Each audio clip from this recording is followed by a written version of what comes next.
Olá, pessoal, sejam todos bem-vindos.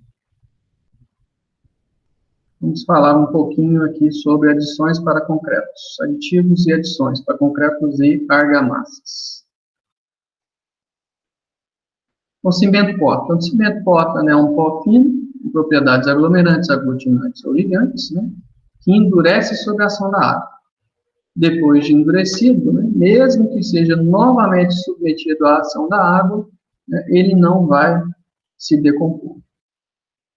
Aqui são alguns exemplos, de tipos de cimento que a gente tem. São cimentos normatizados, tá? Então, tem normas da ABNT que vão trazer lá as especificações de cada um desses tipos de cimento, O CP1, cimento Portland comum, CP2 e cimento Portland composto com escória, tá? Então, toda vez que for CP2, cimento Portland composto, E essa letrinha aqui, o E, significa que é de escória de alto forno. CP2E, cimento Portland composto com pozolana. CP2F, é um cimento Portland composto com filler, ou seja, com pó fino qualquer, normalmente é um filler calcário. CP3, um cimento Portland de alto forno. CP4, um pozolânico. E o CP5, de alta resistência inicial. Então, o CP1 é um cimento Portland comum sem adição. Tá? Então, é só o clinker moído. Clinker com adição de gipsita. O CB2E, ele possibilita adições de escória até o patamar de 34%. Podem ser adicionados também algum filler calcário. Essa adição, ela pode acarretar insensíveis alterações do comportamento físico-químico do cimento. O cimento com maiores teores de escória apresentarão menor resistência inicial, baixo calor de hidratação, tempos de início de pega mais prolongados, maior durabilidade em presença de meios agressivos. O pozolano, o cimento Portland composto com pozolana, CP2Z, baixo teor de adição de material pozolânico, ligeiro aumento no início de pega, pequena redução na resistência inicial e no calor de hidratação. Melhor resistência ao ataque de sulfatos e, consequentemente, aumento de durabilidade. O CP2F, é um cimento Portland composto com filler, normalmente um filler calcário, ele se aproxima muito do cimento Portland comum, Só para a gente ressaltar aqui essa informação, essa nomenclatura, Então, é cimento Portland composto com filler e, aos 28 dias de idade, ele vai trazer uma resistência de 32 MPa. CP3, que é o cimento Portland composto de alto forno, obtido pela mistura homogênea de clinker Portland e escória granulada de alto forno. Pode ser moído em conjunto ou separado. Mas o que é a escória de alto forno, Subproduto da indústria siderúrgica, Então, lá na produção do ferro gusa, do aço, a gente tem alguns resíduos, e um dos resíduos é a escória de alto forno, Tem seu poder hidráulico em estado latente, pois ela precisa de um catalisador, para despertar. Normalmente, esse catalisador são subprodutos da hidratação do cimento, quando ela está misturada com o cimento Portland. Características: o calor de hidratação relativamente baixo, Então, características do CP3: calor de hidratação baixo, surgimento de fissuras é sensivelmente inferior àqueles concretos executados com cimento Portland de alta resistência e também o cimento Portland comum. Redução da resistência mecânica nas primeiras idades, acréscimo na resistência mecânica em idades superiores a 60 dias. Tempo de pega, tanto tempo de pega inicial quanto tempo de pega final, maiores. Redução da probabilidade de ocorrência da reação álcali agregado. Empregado em todo tipo de concreto e estrutura, com especial destaque para a construção de galerias, canais, fundações e pavimentos. Excelente estabilidade de volume em tempo frio ou quente, ou calor excessivo. Devido à resistência inicial baixa, não é recomendável a sua utilização em peças que necessitem desforma rápida. Observação. Algumas especificações de obras proíbem o uso do CP3, né, em concreto protendidos, com receio de corrosão, né, das bainhas e das cordoalhas, tá? É porque pode existir a possibilidade da existência na escória de alto forno, a existência de enxofre na escória, né? E isso, porventura, pode acarretar corrosão dessas armaduras, tá?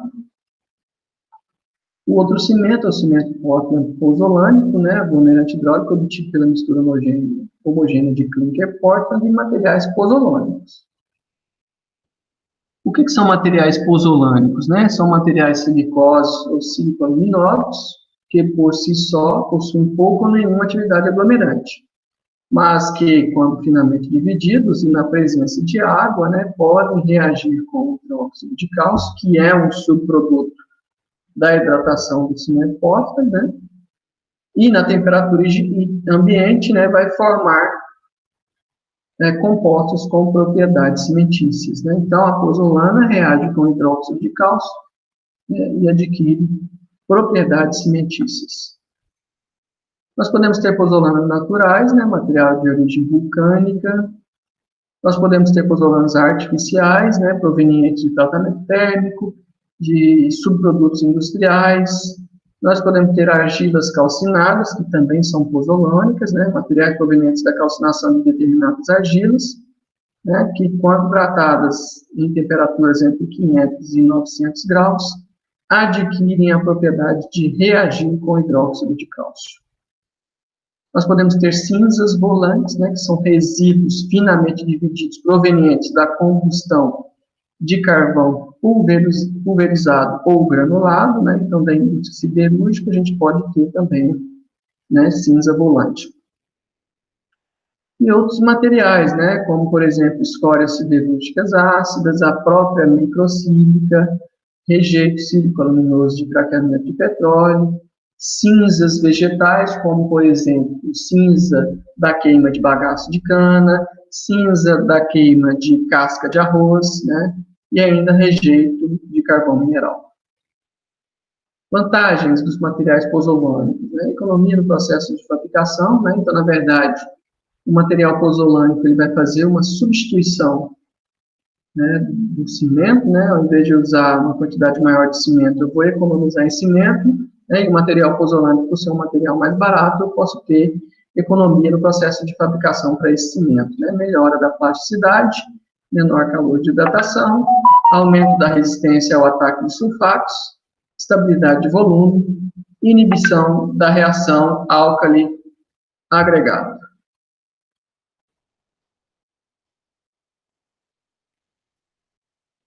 Bom, tem algumas desvantagens, né? Baixa velocidade de endurecimento em tempo frio, tá?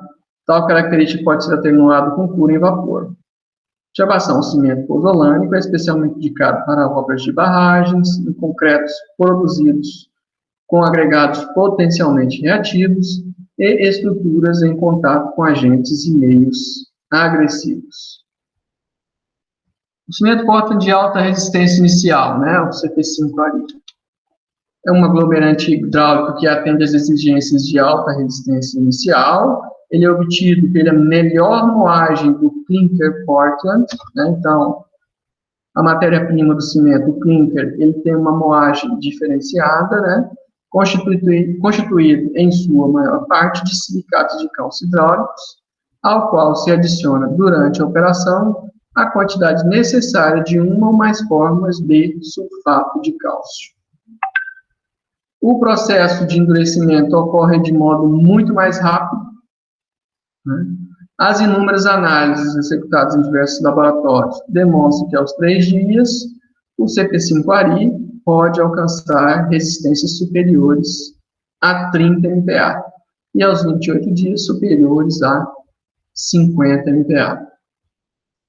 A resistência inicial e final elevada pode ser explicada em função da seleção cuidadosa da matéria-prima, porque o cimento não possui adição de escória ou pozolana, é resultante de uma queima mais completa do clinker e também do seu elevado grau de finura, né? Então, o CP5-ARI é um cimento mais fino quando comparado aos outros tipos de cimento. Vantagens: eu posso ter uma redução no consumo de cimento para cada metro cúbico de concreto, né? Em função da sua maior resistência à compressão. Essa redução de consumo pode compensar o custo mais elevado, tá? Então, quero ressaltar aqui que o CP5-ARI é um cimento mais caro. Eliminação do uso de aditivos aceleradores, geralmente à base de cloretos, que podem acarretar danos sérios à armadura. Eliminação de cura a vapor na indústria de pré-moldados, né? Essa cura a vapor requer equipamento caro, né? E um controle tecnológico também mais custoso. Desvantagens, né? Então, o CP5-ARI é um cimento com alto teor de C3S, né? O calor de hidratação é mais elevado, né? Então a gente tem que tomar cuidado com o calor de hidratação quando a gente está usando CP5-ARI. Não recomendado para o uso em concreto massa ou peças de grandes dimensões e volume, né? Então, quando eu estiver trabalhando com peças de grandes dimensões ou com grande volume de concreto, a gente não recomenda usar o CP5-ARI, né? Por conta da elevação de temperatura, pode ter problema de fissuração, etc. Apesar do tempo de cura ser inferior ao tempo dos demais cimentos, né, é importante que a mesma seja iniciada o mais breve possível, tá? Então, a cura do CP5-ARI, ele deve acontecer o mais breve possível para a gente tentar minimizar, né, o surgimento de trincas e fissuras, né? Principalmente quando a gente estiver trabalhando com laje, né?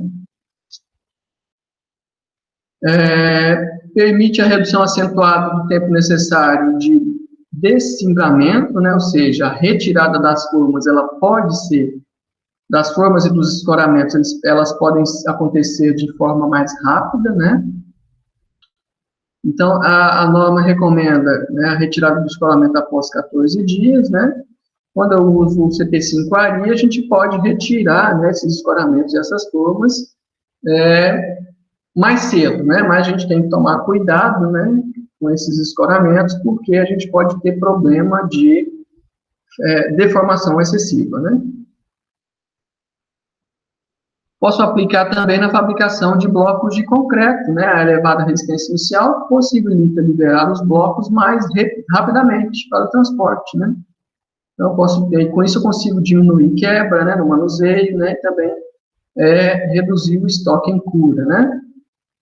Ainda na indústria de pré-moldados, né, os artefatos de concreto exigem formas de aço, né, esses pré-moldados, né, que são formas de alto custo, né? Quanto maior a rotatividade das formas, né, menor o custo operacional. Possibilita a proteção, né, em prazos mais curtos, liberando as peças protendidas e possibilitando a imediata aplicação das cargas, né? Então, se eu vou ter um ganho de resistência maior nas primeiras idades, né, eu posso aí liberar, né, essas peças protendidas mais rápido, né? Adições minerais. Considera-se como adição mineral todos os sólidos minerais em estado seco na forma pulverulenta, inertes ou ativos. Principais adições: material carbonático, né, um pó calcário, fino, partículas inferiores a 0,75 milímetros, né, então aquele filler calcário, esse material carbonático, né. Posso ter também escória granulada de alto forno, e aí ela pode entrar na mistura de duas formas, né, ela pode ser um pouco maior, substituir o agregado miúdo, ou finamente moída, né, para substituir parcialmente o cimento. Tem também a microsílica, né, que é um subproduto da indústria de ligas ferrosas, normalmente utilizados em proporções entre 8% e 15% do peso de cimento, né. Trata-se de um material de alta reatividade, composto de sílica amorfa, de alta pureza, né, que apresenta características pozolânicas. Também eu posso ter adições minerais para poder dar uma cor, né, para pigmentar o meu concreto, né. Então, existem alguns pigmentos, algumas adições minerais que vão entrar, né, para trazer algum tipo de coloração, né, para o meu concreto, né? Por exemplo, se eu precisar de um concreto com as cores avermelhadas, né, eu posso adicionar, colocar uma adição mineral de óxido de ferro moído, por exemplo, né? Então, existem outras substâncias, outros componentes que vão dar outros tipos de cores aí para o meu concreto. Aditivos, né? Aditivos são produtos químicos que podem ser líquidos ou em pó, adicionados ao concreto antes ou durante a mistura, com a finalidade de incorporar, melhorar, modificar alguma propriedade, né? Algumas observações, né? Eles devem ser usados com cautela, podem produzir grandes benefícios, representam uma evolução na tecnologia do concreto, podem promover economia de custos, podem, por exemplo, modificar os tempos de início e fim de pega, aumentar a plasticidade e a coesão, reduzir a permeabilidade, pode trazer uma maior durabilidade, por exemplo, a redução de água, facilita o lançamento e o adensamento, né? E minimizam problemas de trincas e fissuras, né? Então, dependendo do tipo de aditivo que eu utilizar, eu vou ter alguns benefícios, né? Bom, primeiro, o plastificante, né? Tem por finalidade reduzir a quantidade de água necessária à elaboração dos concretos, né? Os plastificantes normalmente são produzidos a partir de lignina, né? Lignina é um subproduto da indústria de celulose, né? Ou ainda um gluconato de sódio, né? Então, a principal função do plastificante é reduzir o teor de água. Se eu reduzo o teor de água, né, eu consigo ganhar resistência. Ou ainda, né, eu posso também, ao invés de reduzir a quantidade de água, eu posso manter a quantidade de água e deixar o meu concreto mais plástico, mais fluido, né? Os plastificantes agem fisicamente nos concretos, né? Eles reduzem a tensão superficial da água, né? Promovem um menor atrito dinâmico, gerando um efeito lubrificante. Ele vai criar um efeito dispersor das partículas finas que estão lá no meu concreto, né? Então, aqui eu já falei, né? Eu posso reduzir a quantidade de água, ou então eu posso manter a quantidade de água e aumentar a fluidez, a plasticidade do meu concreto quando eu utilizo um aditivo plastificante, né? Eu tenho também o plastificante polifuncional, que é aquele que tem mais de uma função, né? Por exemplo, né, eu posso ter um aditivo plastificante polifuncional, que pode ser plastificante, ou seja, eu consigo reduzir o teor de água ou aumentar a fluidez, a plasticidade do meu concreto, e ele pode ser também um retardador de pega, né? Então, ele tem mais de uma função. Aí veio o superplastificante lá para a década de 70, né? O que aconteceu, né? Eles desenvolveram o superplastificante, que ele é a base de lignosulfonato de sódio, né? O mecanismo de atuação é a mesma do plastificante, né? Só que ele conseguia reduzir o consumo de água, né, numa percentagem maior, tá? Só que esse superplastificante, esse primeiro, ele tinha um inconveniente, né? Ele não mantinha a plasticidade do concreto acima de 25 minutos. Né? Então, a partir de 25 minutos, o concreto já começava a endurecer e não dava para ser mais utilizado. Aí, com o passar do tempo, né, eles aprimoraram as fórmulas dos aditivos, né, do superplastificante, né, e usando uma melamina sulfonada ou um naftaleno sulfonado, né? O que eles fizeram com essas duas substâncias, né, com o uso dessas duas substâncias? Eles conseguiram reduzir ainda mais o percentual de água, né, entre 15% e 20%, né, e conseguiram manter a plasticidade do concreto por um período maior, né, de aproximadamente em torno de 50 minutos.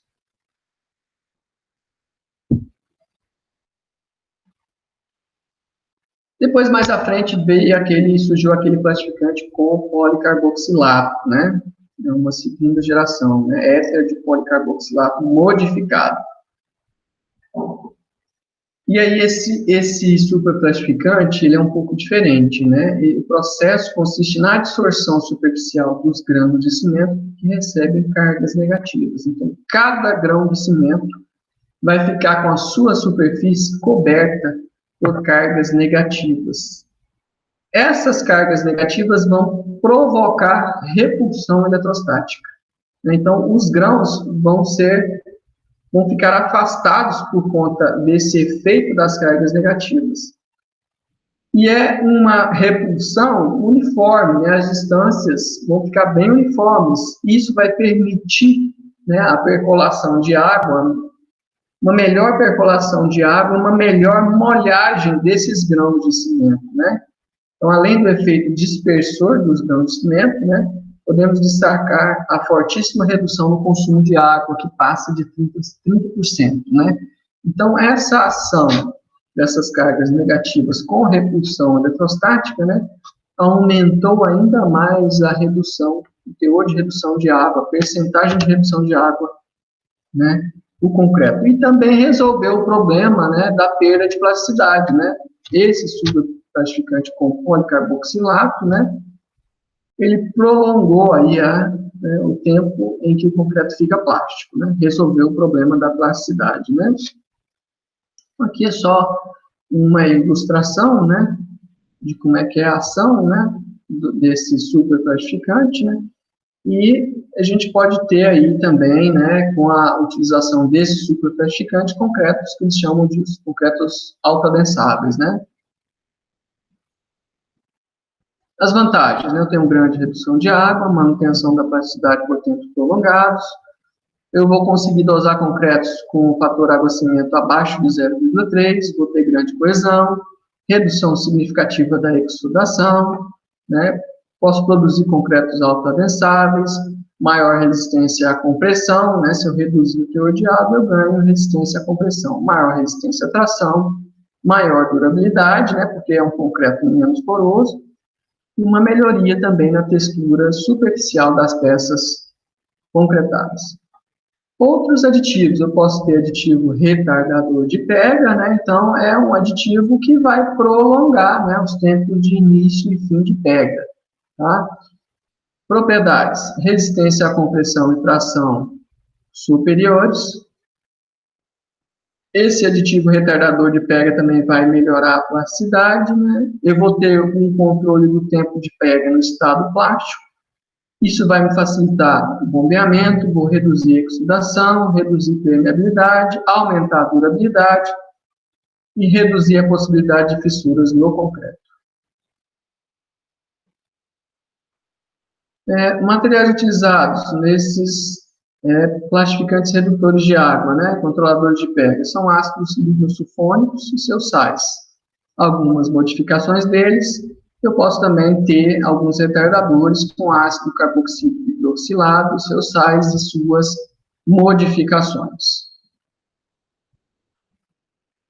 O aditivo retardador de pega é um produto imprescindível na indústria de prestação de serviço de concretagem, né? Então, se eu tiver, né, uma obra que está longe de algum centro de produção de concreto, de uma usina de concreto, né, sei lá, o caminhão leva 3 horas para chegar na minha obra, né? Então, lá na produção do concreto, né, a usina pode, por exemplo, usar, né, um retardador de pega, né, para evitar, né, que o concreto comece o processo de hidratação antes de chegar na obra e ser lançado e vibrado, tá? Então, são aditivos extremamente importantes aí, por exemplo, para as usinas de concreto, né?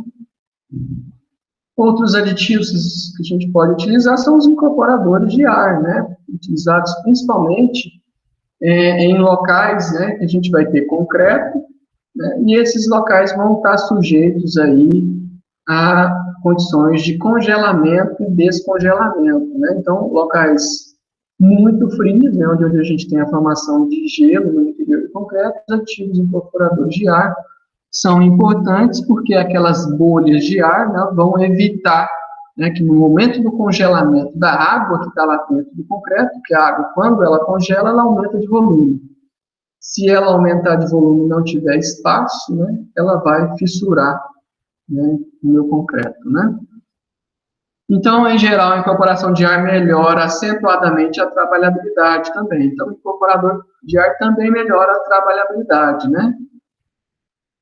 Só que eu vou ter lá um concreto turbo poroso, né? Ou seja, baixa resistência à compressão, né? Ó, vantagens do incorporador de ar: aumenta a trabalhabilidade, aumenta o abatimento, produz misturas mais coesivas, reduz segregação, reduz trincas e exudação, permite o uso de agregados mal graduados, aumenta a resistência a ciclos de gelo e degelo, reduz o peso do concreto. É um concreto mais leve, ele é poroso, né? Algumas observações sobre incorporadores de ar, né? Quanto maior a temperatura do concreto, menor o teor de ar. Quanto maior a vibração do meu concreto, mais eu vibrar o meu concreto, menor o teor de ar, porque quanto mais eu vibrar, as bolhas de ar vão sair. Quanto maior a quantidade de agregado miúdo, maior o teor de ar. Quanto maior o consumo de cimento, menor o teor de ar. Quanto maior o abatimento, maior o teor de ar. Quanto maior o agregado graúdo, menor o teor de ar. E quanto maior o teor de ar, menor a resistência mecânica. Em contrapartida, nós também temos os aceleradores de pega, né? Então, preciso de um concreto que me dê um ganho de resistência, uma velocidade maior. Posso utilizar um aditivo acelerador de pega, né?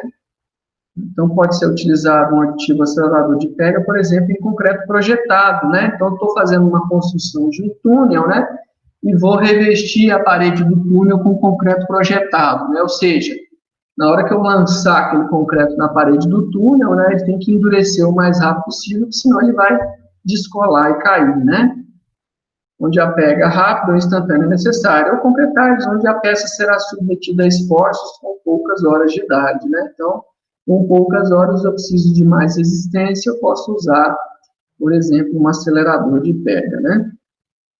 A gente tem só uma observação com relação aos aditivos, né? Isso vale também para aceleradores de pega, né? Toda vez que a gente for usar um aditivo, olha lá a composição, né, química desse aditivo. Por exemplo, a gente tem um acelerador de pega que tem cloreto de cálcio, né?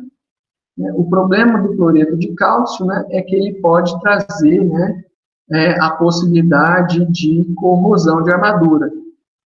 Tá? Então, a gente tem que tomar cuidado quando a gente está usando aditivo, né, porque alguns componentes do aditivo, né, podem trazer alguns prejuízos, por exemplo, ao concreto armado, no caso de corrosão de armadura, né? Existem outros componentes, né, para a produção de aceleradores de pega, né, como fluoreto, nitratos, tiosulfatos, trietanolamina, tá? Então, todos agindo aí como aceleradores de pega, né, nos silicatos de cálcio, né? Temos também os aditivos impermeabilizantes, né? Então, isso aqui são aditivos impermeabilizantes do concreto, né? Então, a gente não está falando aqui de impermeabilização de paredes de banheiro, né, de lajes, né? Isso aqui é o que a gente, quando a gente precisa de um concreto impermeável, né? Ou seja, eu preciso de um concreto que não vai permitir a percolação de água em seu interior, né? A gente só vai conseguir utilizar, vai ter uma boa eficiência com a utilização desses aditivos impermeabilizantes para concreto, né? Para concretos com fator aquecimento abaixo de 0,5, tá? Então, se eu preciso de um concreto com características que venham a ser impermeáveis, né, eu preciso primeiro dosar concretos com relação água-cimento abaixo de 0,5, porque acima disso eu vou ter muita água e muito poro, né? Eu preciso definir o teor de argamassa ideal da mistura, tá? Então, se for muito argamassa, eu vou ter um alto consumo de água. Se for pouca argamassa, eu posso ter outros problemas, tá? A deficiência de argamassa pode gerar segregação, redução da compacidade e aumento de permeabilidade. Então, eu preciso dosar aí o teor de argamassa para chegar, né, no teor ideal. Eu preciso lançar o concreto sem que ocorra segregação, vibrar corretamente e curar rigorosamente, né? Então, tem alguns aditivos impermeabilizantes que podem ser usados aí quando da situação de eu precisar de um concreto impermeável, né? Tem também aditivos expansores, né? São empregados com o objetivo de garantir uma pequena e controlada expansão da pasta de cimento enquanto ocorre a sua hidratação, de forma a evitar, por exemplo, a retração, né? Então, tem ali alguns aditivos expansores. Onde é que eu uso isso, né? Injeção de pasta ou argamassa de cimento em fissuras de rocha ou juntas de concreto, né? Então, tem lá uma fissura numa rocha ou alguma junta de concreto que eu queira preencher, eu posso usar um aditivo expansor lá no meu concreto, né, que depois que ele começar o processo de hidratação, ele vai expandir, e vai tampar, né, eliminar aquela trinca, né, ou aquela junta de concreto, né.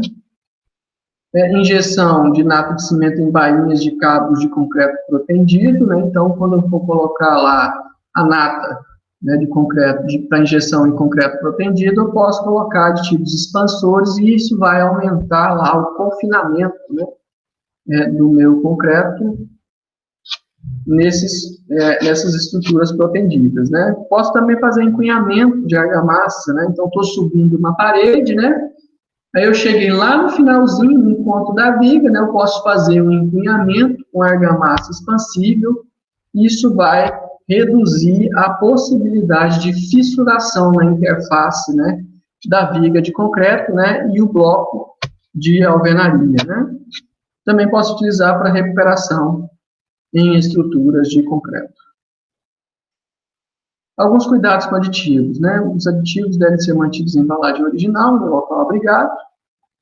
O aditivo líquido utilizado em sua embalagem original deve ser homogeneizado antes do seu uso, né, então toda vez que for usar aditivo líquido, né, misturar, homogeneizar, tá?